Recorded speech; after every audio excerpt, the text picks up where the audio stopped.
ఏం కోల్పోలేదు కేసీఆర్ గారు.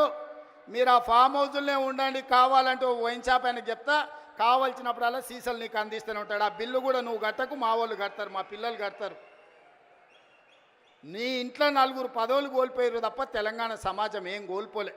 నీ నౌకరి పోతే తెలంగాణ నిరుద్యోగ యువకులకు, నీ తండ్రి కొడుకుల నౌకరి ఊడగొడితే తెలంగాణ నిరుద్యోగ యువకులకు 10 నెలల 50,000 ఉద్యోగాలు ఇచ్చిన ప్రభుత్వం ఈ దేశంలో ఏదైనా ఉంది అంటే అది ఇందిరమ్మ ప్రభుత్వం.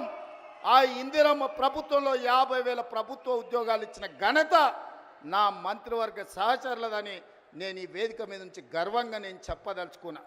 అదేవిధంగా ఇవాళ నీ కొడుకు నీది నౌకరి ఊడగొడితే ఇవాళ 23 లక్షల రైతు కుటుంబాలకు 25 రోజుల్లో మా భట్టి గారి చేతుల మీద 18,000 కోట్ల రూపాయల రైతు రుణమాఫీ చేసిన రాష్ట్రం ఈ దేశంలో ఉందంటే అది నా తెలంగాణ, నా ప్రభుత్వం, నా సహచర మంత్రివర్గ సభ్యుల సహకారంతో రైతులకు ఈరోజు 18,000 కోట్ల రూపాయల రుణమాఫీ చేసినాం. ఇంకా కొంతమందికి రావాలి, నాకు తెలుసు.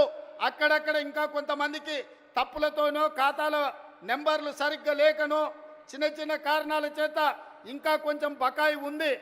100% ఈ వేదిక మీద నుంచి ఆనాడు భద్రకాళి సాక్షిగా ఈ వరంగల్ గడ్డ మీద నుంచి చెప్పిన 15 ఆగస్టు లోపల 2 లక్షల రుణమాఫీ చేస్తా అన్నా, సమ్మక్క సారలమ్మ సాక్షిగా ఆయన చెప్పిన 18,000 కోట్ల రూపాయలు భద్రకాళి సాక్షిగా, సమ్మక్క సారలక్క సాక్షిగా 15 ఆగస్టు లోపల రైతుల ఖాతాలు వేసిన.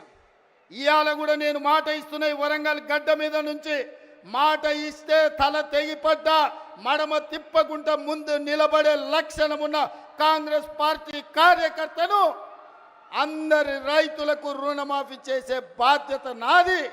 మీ ఖాతాలు సవరించుకోండి, మీ ఖాతాలలో ఉన్న తప్పులను సరిదిద్దుకోండి. మీ అందరికీ రుణమాఫీ చేసే బాధ్యత మా ప్రభుత్వం తీసుకుంటుంది. ఎవడో తప్పుడు మాటలు చెప్తే నమ్మకం